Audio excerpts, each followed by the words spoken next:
that was a marquee signing that has been waited for such a long time. Remember, our last out-and-out striker was Pierre-Emerick Aubameyang, but then again, his discipline did not go at par with Mikel Arteta. And you know, Mikel Arteta is very strong when it comes to the discipline of a player. I remember what he did to Matteo Guendouzi, the France international, when he was there. He said that he's giving everyone a clean slate, but then again, when you go beyond the standards that I have set, then you're out of my team. And that is what professionalism should be all about. Those are the standards that we also need here in Kenya. Why do we watch the English Premier League? It's because of the professionalism that we see, the standards that are set. And we want to get there as in terms of football here in Kenya. So, Arocho. Oh. You're talking about Arsenal. Let's move to preparations of the 25-26 season. Professionalism. Okay. Oh, wants to go. Arocho, you've had to be. Yeah, that's where we want to be. And when it comes to transfers, actually, when I talk about Gyökeres, he was unveiled yesterday when in Singapore when Arsenal was playing Newcastle, and you can see the frame of the player. He's a giant of a player. He's around 6'3", and what I like about him is the physicality and what he brings to Arsenal. Arsenal has been yearning so much for an out-and-out striker who will at least put out the many chances that Arsenal creates. And well, going forward, we just have to wait and see. So many people have been talking, and especially if I can quote Manchester United legend Rio Ferdinand, he was saying that, well, he was shining in Portugal, but this is the English Premier League, and it's a different ball game in England. But then again, he played in the Premier League. He played for Brighton. Yes, he didn't have any goal, but he played, I think, less than 4 matches. He was there for 3 months. But in the Championships, which is one of the most difficult leagues in the world, and I think it's the 4th most lucrative league in the world, and 5th lucrative. And he scored 38 goals in around 64 matches for Coventry. So he's someone who knows how to score. And in his country, Sweden, he plays as a twin striker with Alexander Isak, where he actually outshines Alexander Isak, who shines in the EPL. So once a striker gets to 52 goals out of 54 matches, that is someone you do not underestimate. That is someone who will take the ground running, will hit the ground running, and he will win the top scorer's boot next season in England. Before even Coach Kabedi, I've seen the look in Arocho's eyes and the sarcastic laugh. Arocho, what's running on your mind right now? Mutiso is describing a wrestler. I'm wondering, what player, what kind? He's talking about 6.3. My brother, this is Arsenal. And you need to manage your expectations. You know, when he's speaking, and when an Arsenal fan who perhaps doesn't really know exactly who has come in, he feels like there's a magician coming in at Arsenal. Let me tell you, my brother, with all due respect to Arsenal fans and the Arsenal fraternity. Don't say with all due respect. No. You don't respect us. No. Do not say with all due respect. Wait. Before coach comes in, manage your expectations. He's using very big names. Very big adjectives to describe someone who for me, might not really work at Arsenal. Okay. I'm not going to be the devil's advocate in this case, but I feel that he's not going to fit at Arsenal. Why? The kind of play that Arsenal plays. But I want to reserve my comments until the 10th match. He's talking about the top scorer of the English Premier League. You know, the good thing about football is that time comes, the 10 matches will be played, we'll be here, we'll analyze, and there'll be a very big egg on his face. He actually started the hat-trick versus Manchester United, the first game. Okay. Please don't away go there. From home. Just don't go there. Don't go there. Coach Kabedi, to you. First, I'd like to concur with Arocho. For once. It is managing the expectations. I believe Arsenal players, out of the experience they've had, the biggest thing they can do now is learn to manage the expectations. he has described Gyökeres in manners. Actually, I'm inspired with how you've described him, you know. But yet again, this is EPL. Yes. This is EPL. As you've said, it's a different ballgame. Okay? Yes, he might have experience in championship, but don't forget, we even had Leeds players who scored in the championship. When they came to EPL, totally became a different beast, you know? So the biggest thing I'll tell you is the same thing to all teams. Manage expectations. And I think that is why Manchester is also taking the direction of the similar direction Ferguson used to take, bringing players who've performed in EPL from lower teams now to the biggest team, you know. And in that, at least Manchester fans, the management of expectation is a bit lower. We don't have to manage a lot because Konya and Mbeume have quite performed. We're still worried with our Omu striker. But I've seen how he has prepared in pre-season. Let's hope things will be better. But we are waiting for the season 4 of the Elephant. There was some rumors about. I like the way Mutiso is attentively listening to the lecture of the coach. The coach is lecturing Mutiso. No. You know, Manchester only have 2 weeks to go, and there have been some rumors about signing Donnarumma from PSG. Yes.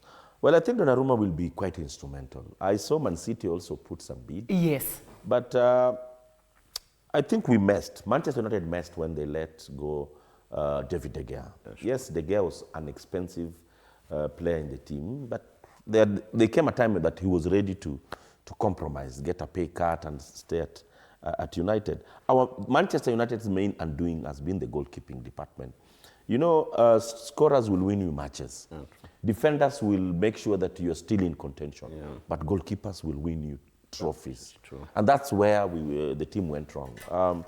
With all due respect to the current #1 goalkeeper, I think a goalkeeper of Donnarumma's stature will bring a lot of confidence at United. Though I still believe that United doesn't have that kind of money. The spending power at United has really gone down. I think they've used about 150 million US pounds so far in buying players. I'm not seeing them getting anything past 100 to get in Donnarumma, but it will be a very good catch. But if Man City can get that goalkeeper, then Man City will be another team to watch this season.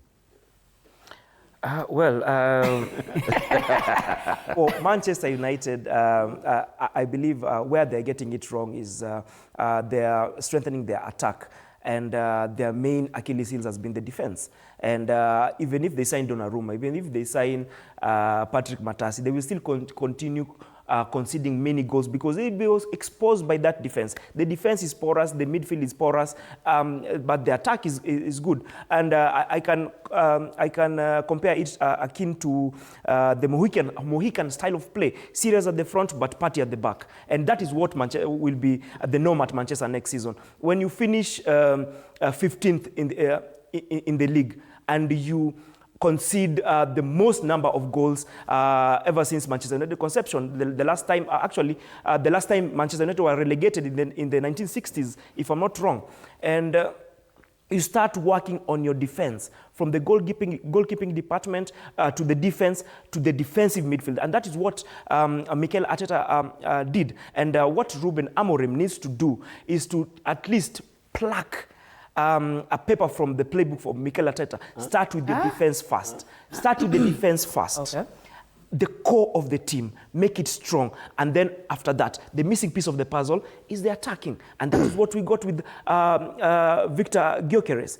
The missing piece in the puzzle. When the team is formidable, the defense is good, the midfield is good, and the attack is not that good. The missing puzzle was our top striker, and that is Viktor Gyökeres. And next season, the reason why I'm this much confident, because our players rested, they had a proper pre-season, and the coach knows this. He can attest to that. When you have a proper pre-season, then when the league starts, then all the players are fit, all the players are well rested, and they are gunning for the title. and this is the time. He's calling the Elephant season 4, but I believe this is the make or break season for Mikel Arteta. If he doesn't win a couple of trophies this season, then he's out of Arsenal. You know, Innocent Mutiso is speaking as if Arsenal has been winning trophies, not forgetting that 21 years of dry spell, no trophy. But anyway, let's talk about Alexander Isak. Niliona alikata a very big offer, Alexander Isak for Newcastle. He said he's still very young to play in Saudi. What do you think, Coach Kabedi, on that? Because they say when you come from the EPL and go to other leagues, mostly they call them maternity leave. Yes. That when you go to certain leagues and then that's it for you. What's your take for Alexander Isak? First and foremost, I will not downpour the intensity and the level of competition in the Asian leagues. But you see, with the move of someone like Gyökeres to Arsenal, then someone like Isak, who is, I think, the same national team, wouldn't want to risk that chance of losing that slot because, well, Asian leagues, they are not as higher as the European leagues. So I think maybe that could be one of the reasons. The other reason is because he's still young. He's still yearning for more. Still yearning for more international trophies, especially European trophies. So I think maybe he's looking to join big teams. My biggest hope is maybe he will have decided to join Manchester at some point, but it's a long shot. It's a long shot. However, I'd like to mention this. I want to go slightly back to Mutiso. Okay. The missing puzzle at Arsenal, my view as a coach, it's not that much of a striker. It is the depth of the team. They have lost this season, I think, twice or thrice because of depth. Last season, You've lacked enough depth. So if I were Arteta in this situation, of course, he's a better, greater coach than I am, I would have focused much more on the depth.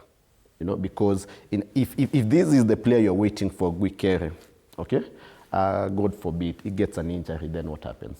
Then your puzzle is. We have Kai Havertz. We also have Mikel. Then you will go back. You will go back to the season. You'll be repeating yourself. No, at least we have, right now we have a plan B. We have a plan to go direct. No, that's what I'm saying. To continue the way we that's what I'm saying, Mutiso. And I know you agree with me. Depth has been your biggest undoing. It is true. Lack of depth. But we've signed 5 players. Lack of depth, you know.